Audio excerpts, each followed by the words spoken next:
Well, hello YouTube. Here we are with a bit of a final or a follow-up video, if you will. Well, you guys remember the old yardpro mower? It's getting on to be a minimum of 7-8 years now. Has to be. This mower was bought when I first, of course, bought this house. Hasn't really seen a lot of use, as in like mowing an acreage or so, because, well, my grass, is quite minimum. It probably takes me longer to fuel it up and do the preparations to mow in than what it does to actually mow my yard. Well, if you watched the previous video this spring, you'll know we had trouble getting it started. It was almost like it was seized, but not. It seemed to be full of gas and oil coming out of the muffler. I haven't had any comments or nothing like that from any input from people saying, hey, it's this or it's that, or there's a crack here or a hole here. So basically what I did is I kind of went on with the summer. I got me another mower, and this one here has been sitting in the shed until, well, right now. I figured I'd pull it back out, give her one last chance before I load her up and take her on out. So of course, we'll pull the old spark plug off of it, because of course it was flooding really bad last time. Well, it seems to be dry this time around.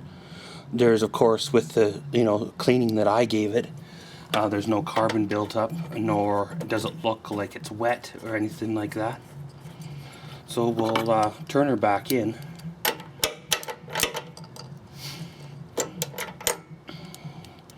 Put the plug wire back on her. Now, of course, in the springtime it would not fire because I think it was just massively saturated with oil and fuel. I have no idea how it did that, how it basically drowned itself. It was flat on its wheels for the whole winter in the shed, and it really was no different than any other conditions that it was ever really through. So I have no idea why it would do such a thing. So of course, like I said, here this spring when I went to go dig her out to use her to mow my grass, it wouldn't fire. So I basically wrote it off and tucked her on away. Now, if I'm going to start this thing, I probably should not have it on the driveway, but hey, let's live dangerously and give her a start.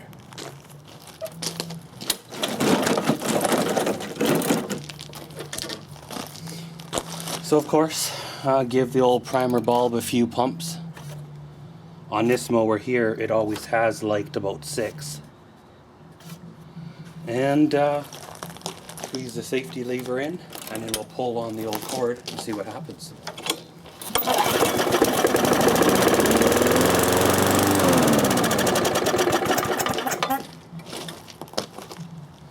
Well, it fired, but it's still massively flooded.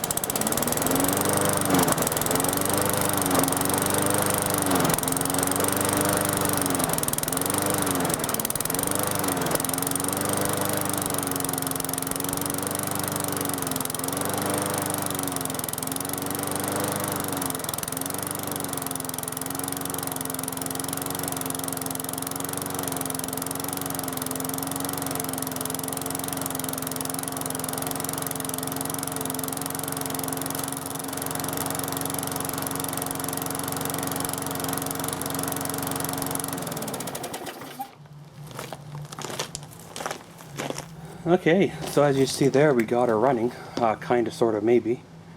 As you've seen, she, pumped out a lot of raw fuel and oil there. Smoked for a little bit, made a nice little oily mark on the gravel driveway, which, hey, I guess it'll keep the weeds down a little bit. And of course, as you see there, it'd run for a few seconds and then stall again. Now, at first thought that I was thinking, well, maybe I have another carb problem. This mower was only about a year old, and it kind of did the same thing where it would run for a few seconds and then stall again. So of course I took it on down to the big lawnmower shop and spent half the price of buying a new one to get the carb fixed, because that's what they diagnosed it as. And when it started doing it again this time around, I figured, well, hey, it's probably the carb again, you know, because it's been a few years since it's been rebuilt. And to tell you the truth, who really drains the gas out of their mower in the fall? You know, this one never has, right? Well, instead of giving up right away, what I did is I squeezed down the safety lever with one hand, and then every time it would start to slow down to stall, I would press the primer bulb to get it rolling. Then of course after a while it didn't need the priming no more, it just started to run pretty much on its own. So we'll let her cool on down a bit, then we'll move it on over to the grass and see how it actually cuts, well, under load.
So guys, there you go. As you've seen, she cut through this tall grass fairly well.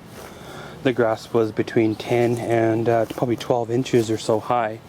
Really thick, and of course really wet. So it definitely was a good workout for the mower itself, you know, to make sure she was running correct, or at least good enough. And of course it only bogged down once or twice, and it never really stalled either. So, you know, going through all of this tall grass here. So I'm not 100% sure if it's fixed, but hey, it ran long enough to do this job, and I guess you could say she's semi-good to go. Of course, time will tell when she sits again for the winter, if it does it again, and if it does do it again, well then we'll have to remedy it then. If it fixes itself and doesn't do it again, well then, hey, maybe I've got me a backup mower, right? But guys, I guess you could say this has been a old start of a yardpro mower with a Briggs & Stratton engine. So as always, thanks for watching Maxwell's World. Comment, subscribe, and enjoy.